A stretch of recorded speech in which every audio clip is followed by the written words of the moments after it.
Hello everyone, welcome to our channel leading classes. So आज हम discuss करने वाले हैं व्हाट इज यूजीसी नेट। आपके मन में बहुत सारे सवाल आते होंगे कि यूजीसी नेट ना होता क्या है। कई लोग प्रिपेयर भी कर रहे होंगे, कई लोग ने सोचा होगा प्रिपेयर करने के बारे में, तो कई लोगों को नहीं पता होगा। ये वीडियो सब लोगों के लिए है। जो भी ये वीडियो देखेगा उसके साथ मन के अंदर सारे डाउट क्लियर हो जाएंगे। आपने थंबनेल भी देखा होगा, उसमें सारे पॉइंट्स मैंने लिख रखे हैं। उसमें आपके सारे एक एक पॉइंट्स का हम डिस्कस करेंगे और सारे डाउट आपके क्लियर करेंगे। पहले एग्जाम समझते हैं, एग्जाम होता क्या है। What is UGC NET? University Grant Commission National Eligibility Test. ये यूनिवर्सिटी ग्रांट कमीशन की नेशनल एलिजिबिलिटी टेस्ट होता है, जो कौन कंडक्ट कराता है? NTA. NTA national test agency party है, वो एनटीए जो एग्जाम ये कंडक्ट करती है। कौन सा? University Grant Commission National Eligibility Test. इस पेपर से आपके जेआरएफ, पीएचडी या आपका नेट क्वालिफाई हो जाता है। जिसको अगर कॉलेज में प्रोफेसर बनना होता है, एसोसिएट प्रोफेसर, या किसी को पीएचडी करनी है, ठीक है, वो ये एग्जाम देता है। तो उसके बाद उनको आप कॉलेज में एलिजिबल हो जाते हैं एसोसिएट प्रोफेसर के लिए या पीएचडी के लिए। हम तीनों पॉइंट डिस्कस करेंगे। जेआरएफ क्या होता है, पीएचडी क्या होता है, नेट क्या होता है। नेट का एग्जाम होता है, आपको अगर National Eligibility Test NET exam होता है, जिससे आप क्वालिफाई करके कॉलेज में एसोसिएट प्रोफेसर बन सकते हैं। पीएचडी का होता है डॉक्टर ऑफ फिलोसफी। आप किसी सब्जेक्ट में पीएचडी करके अपने आगे अपने नाम करके डॉक्टर की डिग्री ले सकते हो, ठीक है। और जेआरएफ क्या होता है? Junior research fellowship. इसमें भी हम डिस्कस करेंगे। इसमें क्या होता है कि आप ना जब आप नेट का एग्जाम क्वालिफाई करते हो, हम इसको डिस्कस करेंगे कैसे ये क्लियर होते हैं, कैसे पार्ट में सारा डिटेल में पढ़ेंगे। जूनियर रिसर्च फेलोशिप में होता है कि आपका अगर नेट का एग्जाम क्वालिफाई हो गया, आप टॉप रैंक में हो, तो आप एक एलिजिबल हो जाते हैं। किसके लिए? आपको महीने के लिए गवर्नमेंट महीना एक कुछ अमाउंट देती है। हम अमाउंट भी डिस्कस करेंगे आगे जाके कि कितना अमाउंट मिलता है। हर महीने की अमाउंट देती है 5 साल के लिए, ताकि आप उसके दौरान आप पीएचडी कर सकते हो और आपका अपना खर्चा भी चलता रहे। आप कहीं भी गवर्नमेंट कॉलेज में, कहीं भी कॉलेज में जाके आप एडमिशन आराम से लेके अपनी पीएचडी की डिग्री कैरी ऑन कर सकते हो। तो ये सारी हम पॉइंट्स डिस्कस करेंगे। एनटीए का फुल फॉर्म पता लग गया, नेशनल टेस्ट एजेंसी कंडक्ट करती कौन सा exam? University Grant Commission National Eligibility Test, ठीक है। और जेआर का मतलब कहता है जूनियर रिसर्च फेलोशिप, और पीएचडी का मतलब कहता है डॉक्टर ऑफ फिलोसफी। हम सारे पॉइंट धीरे धीरे करके डिस्कस करते हैं। अब डिस्कस कर लेते हैं डिफरेंस बिटवीन जेआरएफ और नेट। जेआरएफ और नेट के बीच में क्या डिफरेंस है? जेआरएफ जो होता है, आपका पीएचडी के एडमिशन के लिए एग्जाम अगर आप क्लियर कर लेते हो तो आपको पीएचडी में एडमिशन ले सकते हो। और आपको कितना अमाउंट मिलता है हर महीने? 40,000 से ऊपर या 40,000 अमाउंट आपके समय गवर्नमेंट दे रही है। 40,000 रुपये हर महीने आपको मिलेगा कि आप 5 साल के लिए अगर अपनी पीएचडी कंप्लीट करते हो तो आपको हर महीने 40,000 रुपीज़ आपके अमाउंट आपके बैंक में आ जाते हैं। तो इससे आपका क्या कहते हैं, आपका खर्चा चल सकता है। आप आराम से अपनी स्टडी कंप्लीट कर सकते हैं बिना किसी टेंशन के कि अब मेरी उम्र हो गई है, मुझे कमाना ही है नहीं कमाना। तो ये काफ़ी लोग इसमें आप प्रिपेयर कर सकते हो। आप इसके दौरान किसी और गवर्नमेंट एग्जाम, बड़े एग्जाम के लिए भी क्लियर कर सकते हैं या प्रिपेयर कर सकते हो। जैसे कि यूपीएससी के, एसएससी के, कोई भी एग्जाम आप इसमें जाके क्लियर भी कर सकते हो, ठीक है। तो आपको काफ़ी टाइम मिल जाता है अच्छा खासा 5 ईयर के लिए। और 5 ईयर के लिए आपको 40,000 रुपये हर महीने मिलता है। जो लोगों को टेंशन होती है कि मेरे को पैसे कमाने, उनकी टेंशन भी दूर हो जाती है। बट आपको किसमें करना होता है? विदिन 3 ईयर अगर आप जेआरएफ क्लियर कर लेते हो तो आपको 3 साल के अंदर अंदर आपको एडमिशन लेनी पड़ेगी। उसके बाद आप एलिजिबल नहीं होंगे अगर 40,000 रुपीज़ आपको लेना है। और नेट का जो एग्जाम होता है वो असिस्टेंट प्रोफेसर की वैकेंसी के लिए होता है। सॉरी, मैंने पीछे एसोसिएट प्रोफेसर बोला, ये असिस्टेंट प्रोफेसर आप कॉलेज में जाके लग सकते हो आराम से क्लियर। ये नेट का एग्जाम अगर आप क्लियर कर लेते हो तो ये एक ही पेपर होता है यूजीसी नेट का। उसमें ये तीनों चीज पीएचडी भी कवर हो जाता है। मैंने पीएचडी लिखा नहीं, अब मैं आगे डिस्कस करूँगा कैसे वो क्लियर होते हैं। तो ये तीनों जो पेपर है एक ही एग्जाम में आपके क्लियर हो जाते हैं। आगे डिस्कस कर लेते हैं इसके लिए क्या क्या क्वालिफिकेशन चाहिए और एज लिमिट क्या है। जो आपकी क्वालिफिकेशन है, आपकी मास्टर होनी चाहिए। अगर आप मास्टर में परस्यू कर रहे हैं या आप पास हो चुके हैं तो 55% नंबर होने चाहिए। किसके लिए? जनरल कैटेगरी के लिए। और 50% होने चाहिए अदर कैटेगरी, जो एसटी ओबीसी या अदर बैकवर्ड क्लासेस है, उन सब के लिए 50% नंबर चाहिए होते हैं। और जनरल कैटेगरी के लिए 50% नंबर चाहिए होते हैं। और अगर आप ग्रेजुएशन पास हैं तो आप ग्रेजुएशन पास है तो फिर आपका 4 ईयर डिग्री जो कंप्लीट होनी चाहिए। 4 ईयर का जो गवर्नमेंट के द्वारा डिग्री होती हैं वो 4 साल की, वो आपको कंप्लीट होनी चाहिए या 8 सेमेस्टर कंप्लीट होने चाहिए। बट उसमें मिनिमम नंबर कितने चाहिए होते हैं? 75% नंबर आपके होने चाहिए। तो आप इस यूजीसी नेट एग्जाम के लिए एलिजिबल हो। तो इसमें आपकी क्वालिफिकेशन एलिजिबिलिटी क्लियर होती है। आगे एज लिमिट क्या है? एज लिमिट क्या है? अगर जेआरएफ का एग्जाम आपको क्लियर करना है तो आपको 40,000 रुपये हर महीने लेने हैं। तो आपको 30 ईयर मिनिमम साल है कि जनरल कैटेगरी 30 साल तक एग्जाम दे सकता है। और 5 साल का रिलैक्सेशन है किसके लिए? अदर कैटेगरीज के लिए। तो वो 35 ईयर्स ऑलमोस्ट होते हैं, ठीक है। और no age limit for NET और पीएचडी, और कोई एज लिमिट नहीं, आप जब चाहो तब आप नेट का एग्जाम दे सकते हो या पीएचडी का एग्जाम दे सकते हो, क्लियर कर सकते हो। बट अगर आप जेआरएफ क्लियर करना चाहते हैं, पैसे लेना चाहते हैं गवर्नमेंट से 40,000 हर महीने, तो आपकी उम्र 30 साल होती है जनरल कैटेगरी की, तब तक आप एलिजिबल हो, 35 साल के लिए अदर कैटेगरी के लिए। आगे बात कर लेते हैं कि एग्जाम का क्या शेड्यूल है, कब कब ये एग्जाम होता है, इसका क्या सिलेबस है और कैसा ये स्ट्रक्चर एग्जाम का। तो ये सारे पॉइंट्स भी क्लियर करते हैं। तो थोड़ा इंपॉर्टेंट पॉइंट है, ध्यान से देखना। इसके बाद वाला पॉइंट भी थोड़ा इंपॉर्टेंट है, तो ये थोड़े ध्यान से देखना। ये सारे डाउट मतलब काफ़ी मन में डाउट्स होते हैं, ये क्लियर करने वाले ये बहुत इंपॉर्टेंट है। अगर कोई एग्जाम लेना चाहते हैं उससे पहले ये सारे डाउट्स जो है, मैं ये पॉइंट जो बताऊँगा उसके बाद जो पॉइंट बताऊँगा तो वो देख लेना ध्यान से, क्योंकि वो डाउट अगर आप क्लियर होंगे तब आप इजीली आप एग्जाम को प्रिपेयर कर पाओगे। तो पहले क्या एग्जाम का शेड्यूल क्या है। एग्जाम जो होता है वो जून या दिसंबर में होता है, साल में 2 बार एग्जाम होता है। ये बहुत बेनिफिशियल है कि हर साल होता है एग्जाम, और 2 बार होता है, जून में होता है या दिसंबर में होता है, ठीक है। ये आगे पीछे भी हो जाता है, मई जून में हो जाता है या कभी जुलाई में हो जाता है, और दिसंबर वाला कभी नवंबर या जनवरी में हो जाता है। तो ऐसा कम भी होता है, दिसंबर या जनवरी में होगा वो, या ये मई जून में हो जाता है, कंडक्ट होता है। बट होता 2 बार है हर साल। तो आप ये जून और दिसंबर लगा के रखो इसको, मेनली गवर्नमेंट द्वारा यही किया जाता है कि जून और दिसंबर में होता है, बट थोड़ा आगे पीछे हो जाता है, बट होता ये हर बार है दोनों एग्जाम। तो सिलेबस क्या है, सिलेबस आपको कहाँ मिलेगा, UGC.net ऑनलाइन भी आपकी वेबसाइट ऑनलाइन, आप ऑनलाइन जाके आप टाइप करोगे, आपको सारा सिलेबस आपके सामने आ जाएगा, आपके सामने, आप उससे बड़े ईजिली आप प्रिपेयर कर सकते हो, ठीक है। तो उसके बाद पेपर में 2 पेपर होते हैं इसमें, पेपर 1 और पेपर 2। अब एग्जाम जब दोगे इसमें 2 एग्जाम को 2 पेपर को आपको क्लियर करना पड़ता है, पेपर 1 पेपर 2।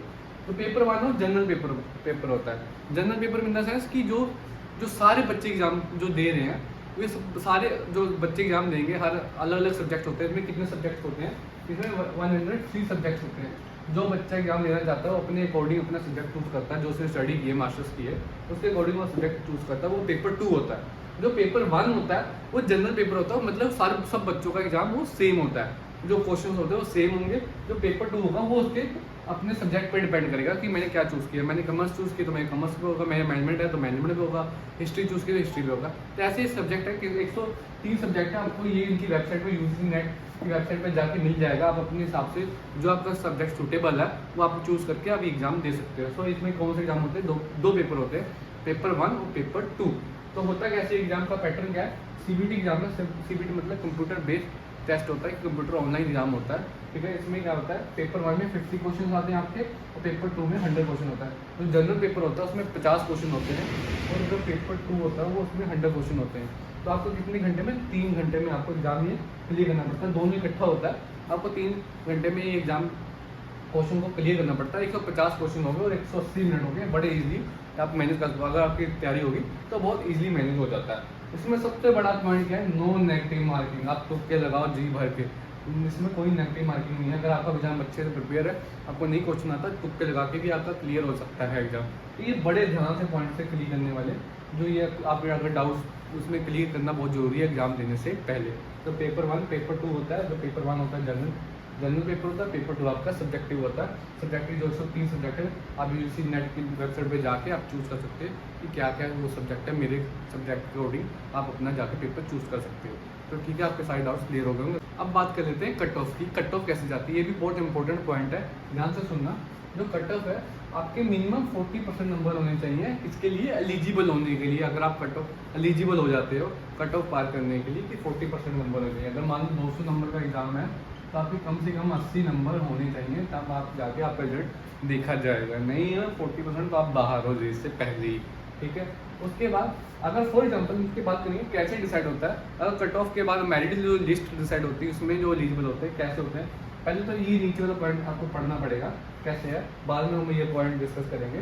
जो रजिस्टर कैंडिडेट होते हैं, मान लो जिसने पेपर भरा, अपीयरिंग नहीं रजिस्टर, अगर रजिस्टर 10 लाख है तो वो रजिस्टर कैंडिडेट माने जाएंगे। 8 लाख अगर बच्चे एग्जाम दे, 10 लाख बच्चे एग्जाम भरते हैं और 8 लाख देने जाते हैं, तो हम 8 लाख को नहीं गिनेंगे, हम 10 लाख को गिनेंगे जो उसने बच्चों ने एग्जाम भरा, ठीक है। उसका जो 6% है वो क्वालिफाई करता है 6% नेट एग्जाम, मतलब कि कितना होता है, 60,000 बच्चे क्वालिफाई करेंगे नेट एग्जाम को। किसका, जो रजिस्टर कैंडिडेट है, 10 लाख अगर रजिस्टर कैंडिडेट थे, उसका जो 6% होता है कितने होता है, उसका 60,000 जो बच्चे हैं वो नेट एग्जाम क्वालिफाई करेंगे। आप देख रहे हो बहुत बड़ा एक रेट होता है, कितने बच्चे एग्जाम भरते हैं, काफ़ी लोग भरते हैं, ठीक है। उसके बाद जो उसके बाद JRF कौन क्वालिफाई करता है, 60,000 का 1%, जो 60,000 जो नेट एग्जाम 1% इसका नहीं, जो जिन बच्चों ने नेट का एग्जाम क्वालिफाई करा उसकी जो मलाई है, जिसको हम कहते हैं क्रीमी लेयर, वो बच्चों को जेआरएफ के लिए क्लियर किया जाता है। अप्रोक्सीमेटली कितना है 1%, अप्रोक्स कह रहा हूँ, 1% गवर्नमेंट के द्वारा नहीं निर्धारित है, ऊपर नीचे होते हैं, बट इसके आसपास रहते हैं, 1% ही रहता है। कितने हो जाएंगे वो 6,000 बच्चे जेआरएफ के लिए क्वालिफाई होते हैं, जो 40,000 रुपये महीना हर महीने लेंगे गवर्नमेंट से। तो 1% बच्चे क्लियर करते हैं किसका, 60,000 जो जिन बच्चों ने नेट क्वालिफाई किया था, 60,000 बच्चों ने नेट क्वालिफाई किया, उसमें से 1% लोग जो होंगे वो क्या कहते हैं अप्रोक्सीमेटली क्या कहते हैं वो जेआरएफ के लिए एलिजिबल हो जाएंगे। उसका कितना होता है 6,000 बच्चे, ठीक है। और पीएचडी के लिए 8% में मैं डिस्कस करूंगा कैसे होगा, मतलब इसका 10 लाख का 8% होंगे जो पीएचडी के लिए एलिजिबल हो जाएंगे, बट वो नेट के लिए और जेआरएफ के लिए एलिजिबल नहीं होंगे, ठीक है। अब डिस्कस करते हैं कि फॉर एग्जाम्पल आपका 200 या 300 नंबर का पेपर था, क्या कहते हैं आप 180 नंबर लेके आते हो, आपको सबसे ऊपर हो, आप टॉप रैंक्स में आते हो, मलाई में क्रीमी लेयर में हो, तो आपका जेआरएफ भी क्लियर, आप जेआरएफ के लिए एलिजिबल भी हो, नेट के लिए एलिजिबल भी हो, पीएचडी के लिए भी एलिजिबल हो, ठीक है। अगर आपको 180 नंबर आते हैं, आप टॉप रैंक्स में हो, तो आपका तीनों एग्जाम आप क्वालिफाई कर सकते हो। जेआरएफ में भी आप 40,000 रुपये महीना ले सकते हो, आप नेट के लिए भी, असिस्टेंट प्रोफेसर के लिए एलिजिबल हो, पीएचडी के लिए भी एलिजिबल हो। अगर आपको उससे कम नंबर आते हैं, 160 नंबर आते हैं, 180 में आप नहीं आते, तो मैं कट ऑफ से ऊपर जब मेरिट लिस्ट की बात कर रहा हूँ, ठीक है, आप मतलब कि ये 6% जनता थी, सॉरी 1% जनता थी, ये 6% जनता होगी 160। अगर 160 नंबर आते हैं, फिर आप जेआरएफ के लिए एलिजिबल नहीं होंगे, बट नेट के लिए एलिजिबल हो और पीएचडी के लिए भी एलिजिबल होंगे, ठीक है। और आपका 150 नंबर आते हैं, 150 नंबर मतलब आप 8% हो 10 लाख में, तो आप जेआरएफ के लिए एलिजिबल नहीं हो, नेट के लिए भी एलिजिबल नहीं हो, बट आप पीएचडी में एडमिशन ले सकते हो, आप पीएचडी कर सकते हो आराम से, अपना पॉइंट क्या कहते हैं अपने पेपर क्लियर कर सकते हो, ठीक है। ये हो गया पॉइंट में ध्यान से समझना, 180 जैसे नंबर आप जेआरएफ के लिए एलिजिबल भी हो, नेट के लिए भी एलिजिबल हो, पीएचडी के लिए हो, आप क्रीमी लेयर में हो, और 1% जनता हो आप, ठीक है, किसका जो नेट क्वालिफाई किया उसके 1%, रजिस्टर कैंडिडेट का नहीं, ठीक है। अगर 160 नंबर है तो आप 6% जनता हो रजिस्टर कैंडिडेट के, तो उसमें आप जेआरएफ के लिए एलिजिबल नहीं हो, बट नेट और पीएचडी के लिए एलिजिबल हो। और अगर 150% नंबर है, 150 नंबर है सॉरी, तो आपके जेआरएफ के लिए एलिजिबल नहीं हो, नेट के लिए एलिजिबल भी नहीं हो, पीएचडी के लिए एलिजिबल हो। ये आपके डाउट क्लियर होंगे, ये भी पॉइंट बड़ा ध्यान से आपने सुना होगा, मैंने देखा है, तो ये बहुत इंपॉर्टेंट पॉइंट है, इसके बिना आप एग्जाम अच्छे से तैयार नहीं कर पाओगे। जो पिछला पॉइंट बताओ, ये जो पॉइंट बताया ये बहुत इंपॉर्टेंट पॉइंट है। अब बात कर लेते हैं रिसोर्सेज की, क्या कहाँ से पढ़ना में क्या क्या रिसोर्सेज होते हैं इसके लिए, ठीक है। और दूसरा है स्ट्रेटजीज, क्या स्ट्रेटजी रहे तो ताकि हम एग्जाम को क्लियर कर सकते हैं। दोनों पॉइंट भी ये इंपॉर्टेंट है कि क्या रिसोर्सेज होने चाहिए और क्या स्ट्रेटजी होनी चाहिए, क्योंकि इन दोनों पॉइंट से ही आप एग्जाम क्लियर कर पाओगे, ठीक है। जो रिसोर्सेज है, फॉर एग्जाम्पल किसी बच्चा जो अफोर्ड कर सकता है वो तो क्या कहते हैं वो कोचिंग ले लेगा, कोचिंग मटीरियल ले लेगा, उसको वहाँ से गाइडेंस भी मिल जाएगी बड़े आराम से, वो जाके बाहर ऑनलाइन कोचिंग ले सकता है या ऑफलाइन कोचिंग ले सकता है, अपने जाके वो एग्जाम से उसको बड़े आराम से उसको गाइडेंस मिल जाएगी, वो अपने एग्जाम आराम से पढ़ सकेगा, इसको रिसोर्सेज भी वहाँ से मिल जाते हैं, बुक्स मिल जाती हैं, तो आराम से क्लियर कर जाएगा। बट जो बच्चे अफोर्ड नहीं कर सकते, क्या कहते हैं उनकी थोड़ी प्रॉब्लम होती है फाइनेंशियली, वो क्या कर सकते हैं, रिसोर्सेज कहाँ से मिलेगा। अब अगर आपके पास सबसे बढ़िया गूगल बाबा, गूगल पे जाके आप कुछ भी सर्च करोगे आपको सब कुछ मिल जाएगा, वहाँ पे सारे क्वेश्चन मिल जाएंगे, बट आपको रिचार्ज कराना पड़ेगा इंटरनेट का, बस इतना सा खर्चा है, 100-200 रुपये का खर्चा होता है महीने का, इतना तो करना पड़ेगा आपको अगर कुछ करना है, ठीक है। 100-200 रुपये का खर्चा होगा, आप वहाँ पर जाके फ्री कंटेंट ले सकते हो, ठीक है। फ्री कंटेंट मतलब अगर आप पेपर 1 है आपका पेपर 1, आप पहले जाओ वहाँ पर पेपर 1 के लिए आप कोई भी ऑनलाइन बुक भरोगे, यूजीसी नेट पेपर 1 के लिए आप भरोगे, वहाँ पर पीडीएफ आ जाएंगी भाई साहब, उसको पढ़ो, रिवाइज करो, अनलिमिटेड पीडीएफ है, अनलिमिटेड नेट पे रिसोर्सेज है, ठीक है। उसको आप पढ़ो, वो आराम से आप एग्जाम क्लियर कर सकते हैं, इसमें कोई नहीं सोचना मुझे कोचिंग लेनी पड़ेगी या मेरा नहीं होगा बिना कोचिंग, ऐसा कुछ नहीं है। बहुत सारे बच्चे बिना कोचिंग के ही करते हैं, मैक्सिमम बच्चे बिना कोचिंग के ही करते हैं। अब नेट के पास जाओगे, नेट पे अगर बुक्स नहीं खरीद सकते, अब नेट जाओगे, नेट पे जाके सर्च करोगे, फ्री कंटेंट सब कुछ मिलेगा वहाँ पे, फ्री कंटेंट है, पेपर 2 का भी, पेपर 1 का भी। पेपर 1 का क्या कहते हैं आपको मिल जाएगा, आप भरोगे पेपर 1 यूजीसी नेट, क्या कहते हैं आपको सारा वहाँ पर पीडीएफ मिल जाएगी, भर के आप रिविजन करो, सब कुछ करो, पढ़ो। बट जैसे पेपर 2 है, पेपर 2 में क्या करना है, पहले सिलेबस देखना, अपना टॉपिक जो आपका सिलेबस के अकॉर्डिंग जो टॉपिक है आप वो सर्च करोगे, आपको भी वहाँ पर उसकी भी पीडीएफ मिल जाएगी, पेपर 2 की भी आराम से मिल जाएगी। आप सोचो कि बुक मिल जाएगी, ऐसा नहीं है, पेपर 1 के लिए तो आप बुक मिल जाएगी, बट पेपर 2 के लिए आपको टॉपिक सर्च करने में थोड़ी सी मेहनत करनी पड़ेगी, उसके आप नोट्स बनाओ अच्छे से, उसको रिवाइज करो, ठीक है। ये प्रोसेस है। दूसरा क्या है, free PYQs, previous year question paper.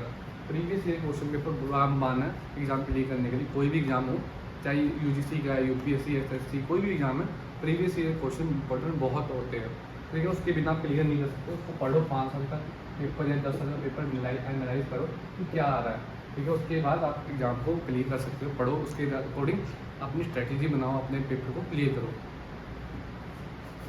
Strategy क्या होनी चाहिए? प्रीवियस ईयर 5 साल के क्वेश्चन आपको रिवाइज करने पड़ेंगे, ठीक है। 5 साल के पेपर क्वेश्चन देखो, उसको पढ़ो, उसको देखो कि क्या क्या आ रहा है, 5 साल में क्या पूछा जा रहा है, तो क्या कहते हैं आपको पता समझ आ जाएगा कि कैसा पेपर होगा। रिवीजन बहुत इंपॉर्टेंट है, रिवीजन के बिना आप पेपर क्वालिफाई नहीं कर सकते, ठीक है। दूसरा क्या है? Syllabus as per पीवे। सिलेबस देखो, पहले पीवे को देखो, एनालाइज करो, फिर उसके अकॉर्डिंग सिलेबस देखो, ठीक है। आपको समझ आ जाएगा कि क्या क्या सिलेबस पूछोगे। मॉक टेस्ट बहुत जरूरी है, कंसिस्टेंट रहना जरूरी है। मॉक टेस्ट देना बहुत जरूरी है, कंसिस्टेंट रहना भी बहुत जरूरी है।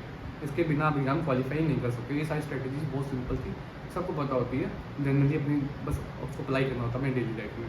आपको वीडियो अच्छी लगी तो चैनल पर लाइक करें, सब्सक्राइब करें, शेयर करें। ऐसे कंटेंट लाऊंगा मैं। मेरे अगर कोई आपका डाउट है कमेंट बॉक्स में आप पूछ सकते हो। Thank you.